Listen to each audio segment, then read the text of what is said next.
Como dice el dicho, los resultados de las elecciones no son, sino que se explican. Vamos a conversar sobre lo que fue esta elección presidencial y parlamentaria.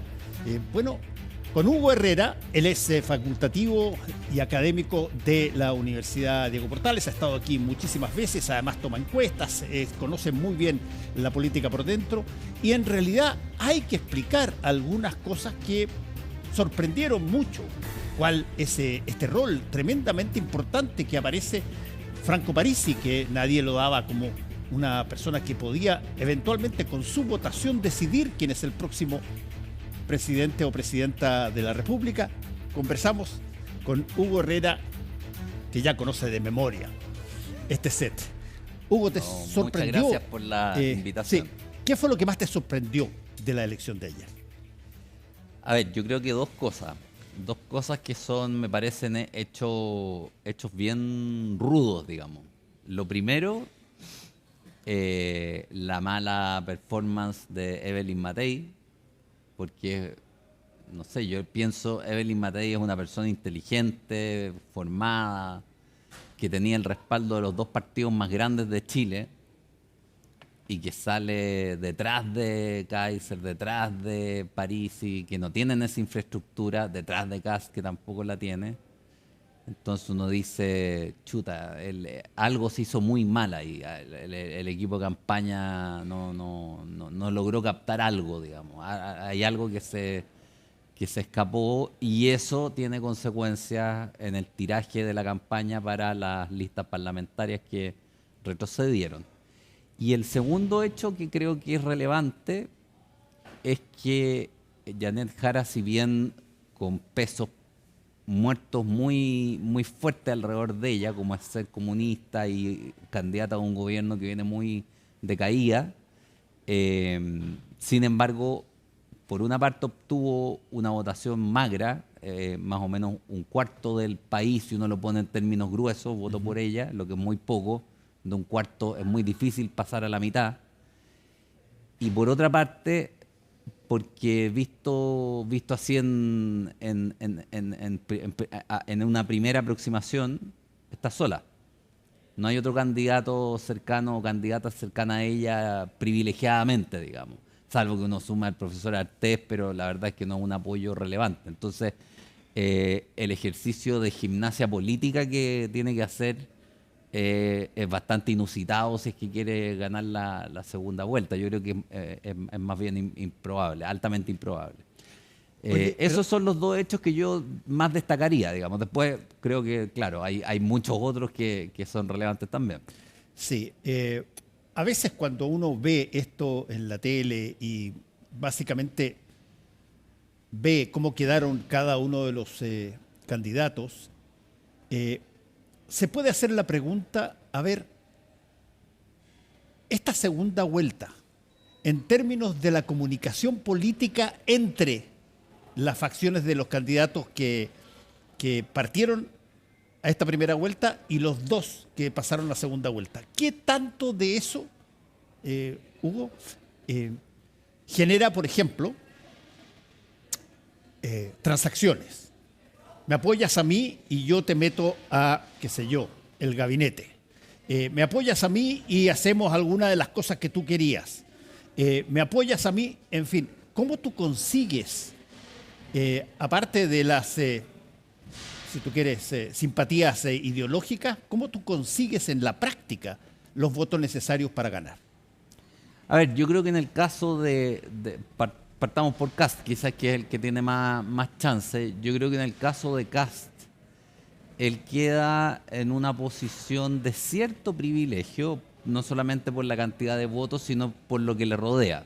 Le rodea por la derecha Kaiser, por la izquierda Evelyn Matei y en algún sentido Parisi. Uno pensaría que es más afín a Kast, se califica como de oposición.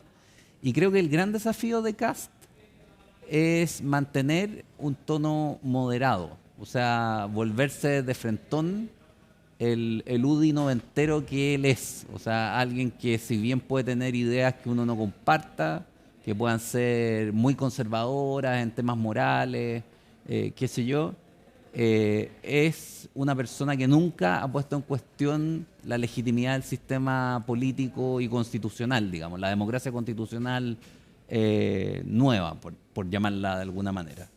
Nunca ha hecho llamados a la violencia, siempre se ha mantenido institucional. Eso yo creo que él tiene que reforzarlo y eso probablemente le signifique ejercer un liderazgo político dentro de su partido, donde me parece que hay de todo, digamos. Uno ve que el círculo cercano a José Antonio Kast es más bien moderado. Está Arturo Esquella, está Rodrigo Álvarez, hay gente ahí que tiene capacidades de conversación política.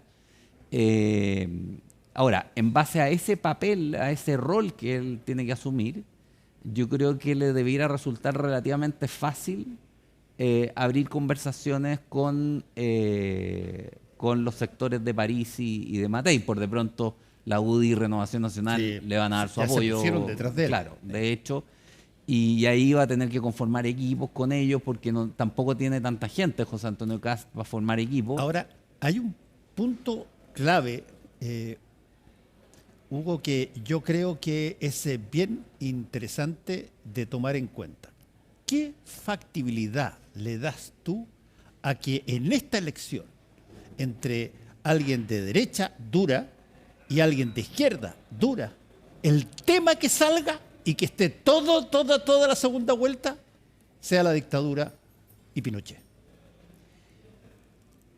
Mira, yo creo que si saliera, tendría que salir por el lado de Jara, no de Kast, digamos. Me imagino que...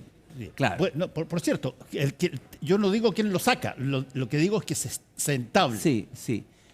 Pero el punto es este. Yo creo que el cambio de liderazgos políticos es tan fuerte que creo que el eje, si no Allende-Pinochet, se diluyó.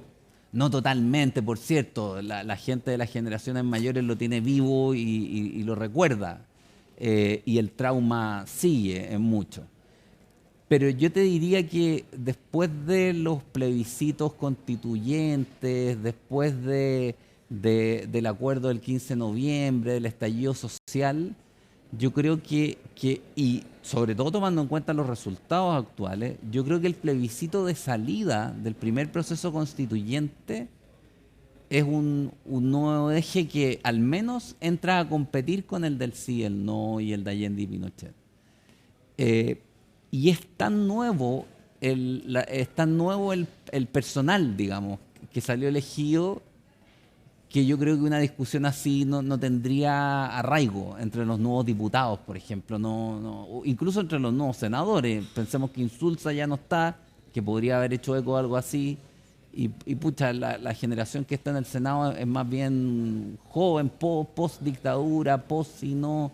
Entonces, veo difícil una estrategia de ese estilo, que podría haber sido una estrategia muy astuta en un contexto de generaciones más jóvenes.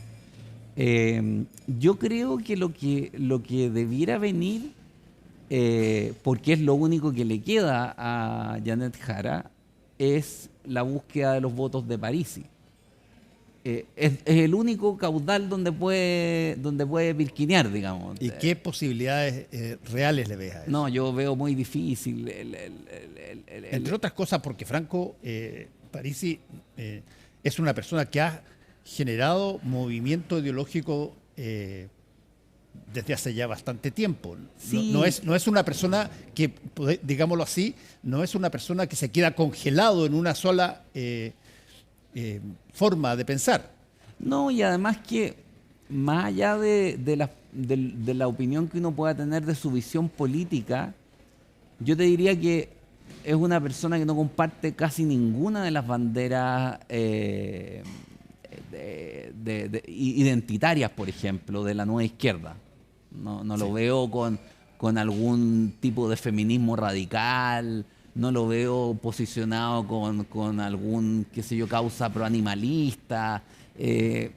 Más bien es amigo de la gente que tiene motores grandes, digamos. Diría, ese es como un perfil gente de provincia, gente meritocrática, gente que ha sido hecha a pulso, gente que no ha pasado ni por la universidad de repente, pero que con trabajo en la minería, qué sé yo, en actividades productivas técnicas, ha hecho su capital y es, llamémoslo, clase media emergente o pequeño burguesa.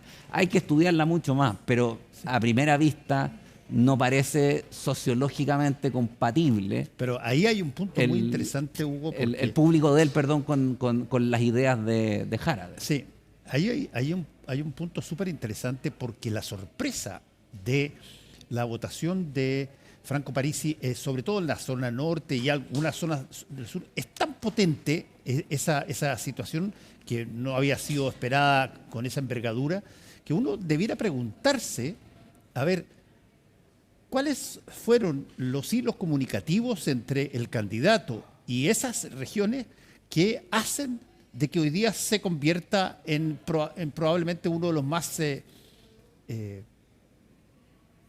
dados a que defina eventualmente una segunda vuelta? ¿Por qué? Mira, ¿Cuál es tu explicación? Claro, yo lo pondría, o sea, para tratar de explicar esto, yo creo que, claro, hay que volver un poco a la consideración de la situación en la que estamos. O sea, se acabó, podríamos decir, se acabaron los clivajes más duros ideológicamente. Y eso te permite precisamente que vaya una candidata comunista y un candidato republicano. Si los ejes del pasado estuvieran todavía operando, iríamos más al centro con los candidatos. Ya no existe el Partido Radical, la democracia cristiana se ha disminuido una barbaridad, el implosionó. Socialismo. Evópoli desapareció. También Evópoli se disminuyó muchísimo. Claro, ¿no? Y se elimina como partido, digamos.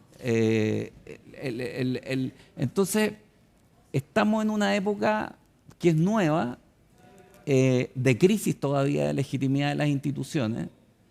No sabemos mucho para dónde vamos tampoco, yo creo que nadie lo tiene muy claro.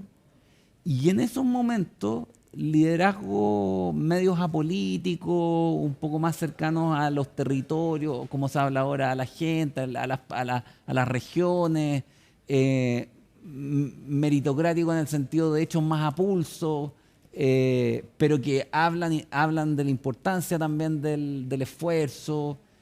Son mensajes que en estos periodos no son mal vistos.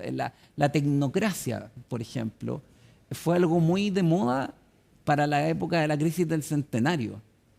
Hay un personaje, Pablo Ramírez, que es muy poco conocido. Era un ministro de Ibáñez, para la dictadura de Ibáñez. Carlos Ibáñez del Campo. Claro. Y rompe el mito de la relación que tenía Ibáñez con los homosexuales, porque era homosexual y además muy bohemio. Entonces eso le generaba ciertos problemas en el ministerio. Pero ese tipo armó la Contraloría General de la República, trató de organizar grupos de tecnócratas, digamos, así los planteaba, de egresados de la Universidad de Chile de Derecho que se fueran a hacer cargo de los distintos servicios que se estaban creando. Entonces, yo pongo a Parisi un poco en ese eje. No es lo mismo, la historia no se repite exactamente, pero Parisi cumple el rol de un tecnócrata con ciertas dotes de tribuno, digamos. Tiene alguna oratoria, algunas capacidades de oratoria, pero no es su fuerte. Su fuerte es ser profesor de economía, poder hablar un poco de economía en simple. Va por ahí el asunto. Y yo lo pondría en ese tipo de liderazgo, un liderazgo más bien apolítico, ahora, tecnocrático y con ciertas dotes de liderazgo de tribuno, digamos. Bueno, ¿qué tanto crees tú que en esta segunda vuelta el factor que estuvo presente en la política desde hace ya harto tiempo y también ayer, el factor de la seguridad, el tema de la delincuencia, las posibilidades incluso de que vuelva la pena de muerte o que vuelva la tenencia de armas, te pongo un ejemplo para defenderse, cosas de ese tipo, ¿qué viabilidad ves de que se planteen ¿para qué estamos con cosas? En una elección entre dos personas que son en todas partes del mundo signos directamente opuestos. Sí, yo creo que tienen una alta posibilidad de posicionarse, porque ese es un punto de consenso fuerte entre Kast y Parisi. Y si Kast quiere bloquear a Jara en ese punto, la seguridad sería uno de los temas en los que tendrían que operar en conjunto, rápidamente, digamos.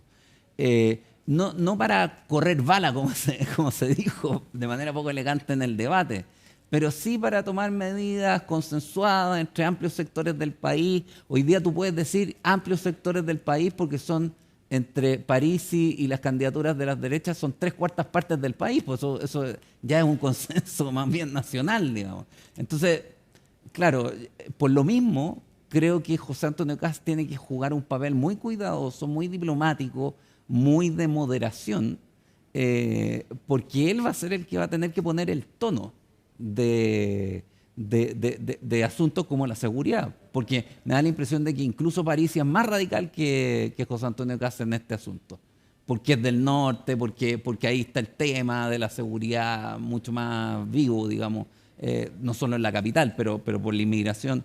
Entonces, creo que ese es uno de los temas que debiera dominar el debate y precisamente de los que le va a costar manejar a Jara, porque ¿qué tiene que decir Jara ahí?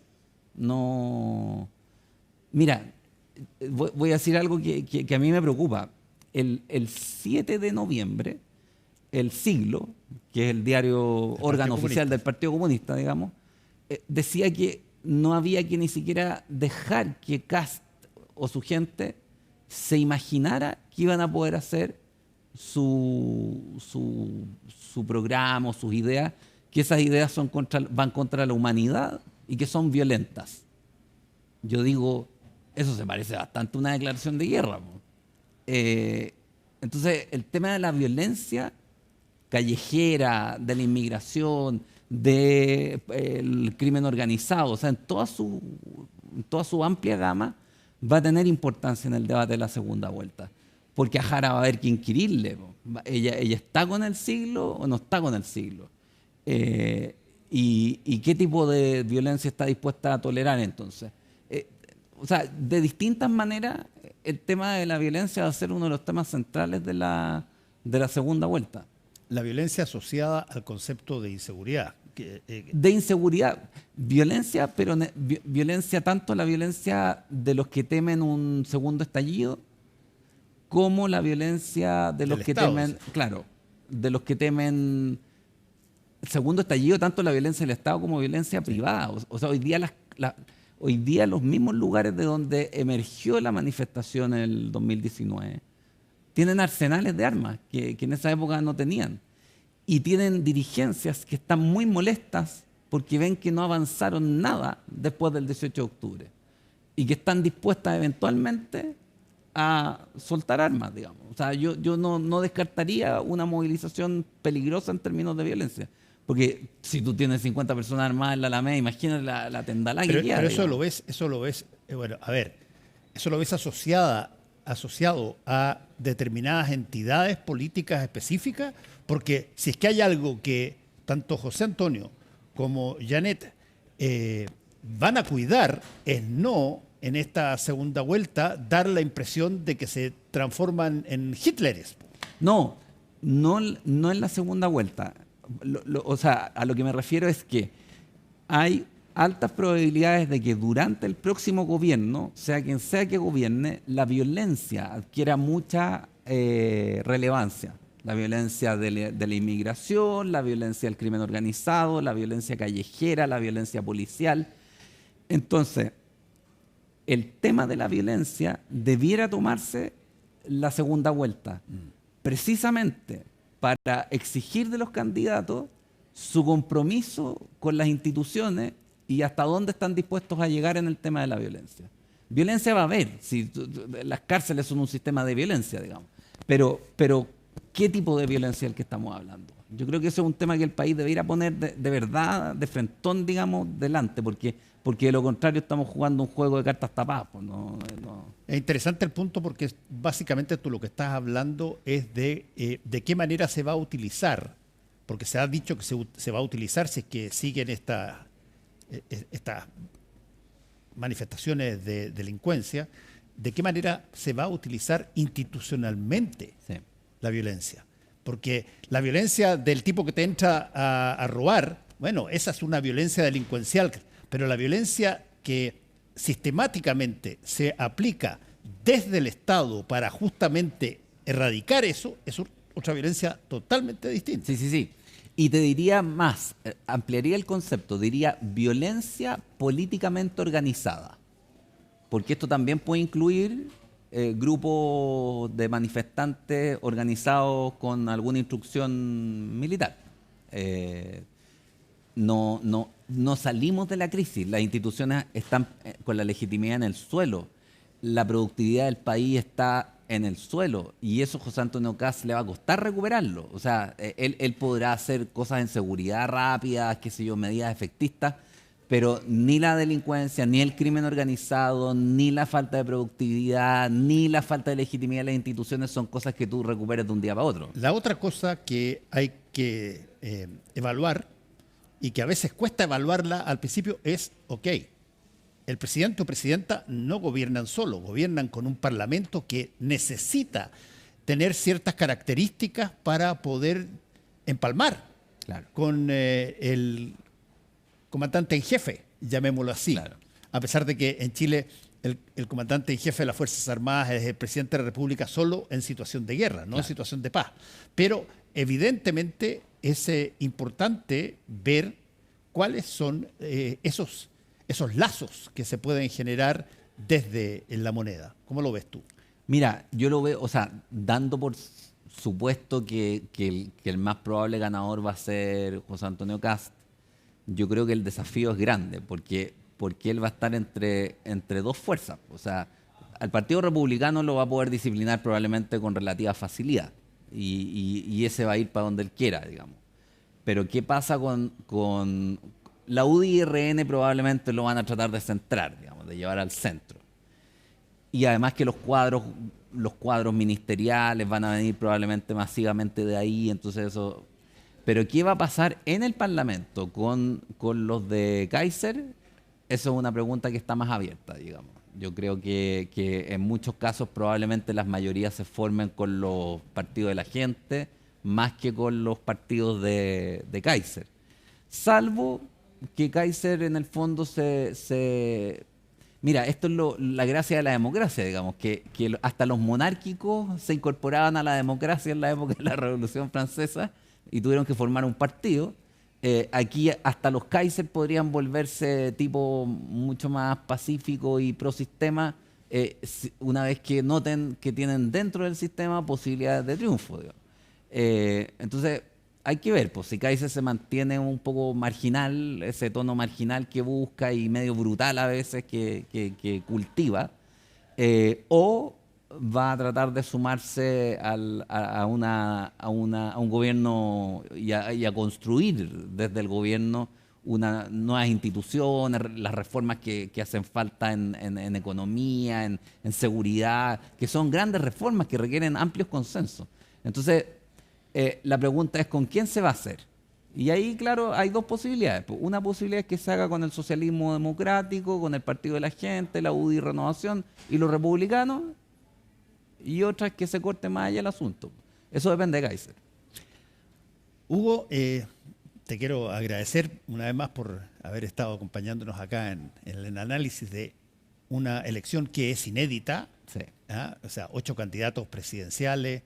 El resultado todavía no se sabe, pero ya está establecida la pasada segunda vuelta. Un hombre y una mujer. Una persona que es calificada de extrema izquierda, otra persona que es calificada de extrema derecha. Que no se diga que el país no se está moviendo, digamos. No, claro. Y esto, a ver, dentro de la crisis de fondo en la que estamos, creo que este tipo de movimientos son peligrosos, pero en cierto sentido saludables, porque algo nuevo puede salir de aquí y algo nuevo constructivo. A lo mejor destructivo y nos hundimos todo, pero también puede salir algo constructivo. De donde no podía salir algo constructivo es de donde estábamos, que estábamos estancados en tabla, digamos. Hugo Herrera, muchas gracias por haber estado con nosotros Muchas hoy gracias, día Fernando. en Última Mirada. Y a todos ustedes les damos un gran saludo y ya saben, hay segunda vuelta, así que tenemos harto de que conversar todavía en materia electoral. Hasta luego.